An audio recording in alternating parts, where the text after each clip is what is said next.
नमस्कार किसान भाइयों, मेरे पीछे आप देख पा रहे हैं हाइब्रिड धान लगा हुआ है। और जो अभी समस्याएं आ रही है उस समस्याओं पर चर्चा करते हुए मैं आपको कुछ बताना चाहूँगा। यहाँ पे कुछ किसान भाइयों का ये कहना था कि जो उनकी धान है ऊपर से जो पत्ती आप देख पा रहे हैं यहाँ पे, वो नोक से ऊपर से नीचे की तरफ पीली हो रही है और फिर ये पत्ता क्या हो रहा है, नीचे जाके पानी में ये पूरा सड़ जा रहा है। तो अगर आपके भी खेत में इस प्रकार की समस्याएं देखने को मिल रही है तो ये जो है ये एक बहुत ही खतरनाक बीमारी है, जिसको बीएल भी बोलते हैं, बैक्टीरियल लीफ ब्लाइट बोलते हैं। और ये समस्या पत्ती के ऊपरी सिरा से शुरू होता है और पूरे पत्ती में आपको फैलता हुआ दिखाई देता है। दूसरी बात यह है कि काफ़ी किसान भाइयों का ये भी सवाल था कि हमारे धान में अच्छे कल्ले नहीं बन पा रहे हैं, कल्ले का विकास अच्छा नहीं हो पा रहा है और धान में ग्रोथ अच्छा नहीं हो पा रहा, धान में बढ़वार अच्छा नहीं हो पा रहा है। तो किसान भाइयों, अगर आपने धान की ट्रांसप्लांटिंग की है और पहला अगर फर्टिलाइज़र या फिर दूसरा फर्टिलाइज़र आप देने वाले हैं या फिर दे रहे हैं, तो क्या आपने उस फर्टिलाइज़र के डोज में माइकोराइजा का प्रयोग किया है, इस बात को जरूर सुनिश्चित करें। माइकोराइजा किसान भाइयों, अगर आप पहले या दूसरे अवस्था पे अगर आप माइकोराइजा टॉप ड्रेसिंग में अगर आप प्रयोग करेंगे तो माइकोराइजा क्या करता है कि प्रारंभिक अवस्था में जो पौधे को आवश्यक फास्फोरस होता है वो फास्फोरस को उपलब्ध कराने का जो है वो काम करता है। साथ ही साथ पौधे में जो भी माइक्रोन्यूट्रिएंट का कमी होता है उसको भी ये पूरा करता है।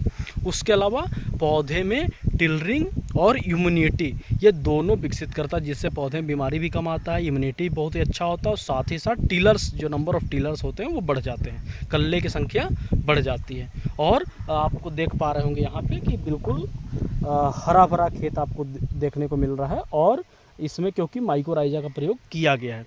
अब माइकोराइजा का प्रयोग, कौन से माइकोराइजा का प्रयोग करें और कितनी मात्रा में करें।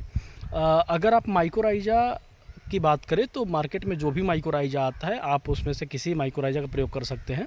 अगर मैं आपको सजेस्ट करूंगा, अगर आईपीएल कंपनी का आप माइकोराइजा अगर प्रयोग करना चाहते हो तो आईपीएल कंपनी के अंदर में 3 प्रकार का माइकोराइजा आता है। पहला जो माइकोराइजा है वो 4 किलोग्राम प्रति एकड़ का डोज होता है, जिसका नाम है वैम शक्ति।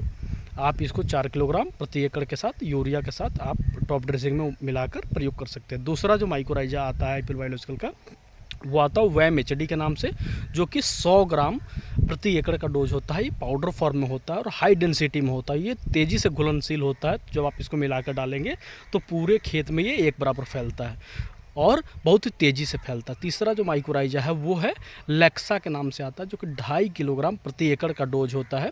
और ये बहुत ही खास माइकोराइजा है क्योंकि इसके अंदर में माइकोराइजा के साथ साथ ऑर्गेनिक कार्बन, ह्यूमिक कंपाउंड और जो फंजीसाइड होते हैं वो भी इसमें ऐड किए गए हैं। तो आपके धान में अगर ग्रोथ और पीलापन अगर भी समस्या है तो उसको भी ये दूर करेगा।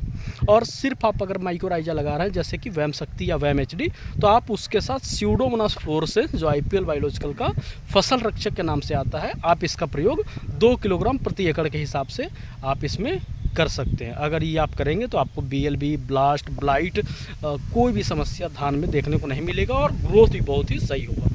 धन्यवाद किसान भाई।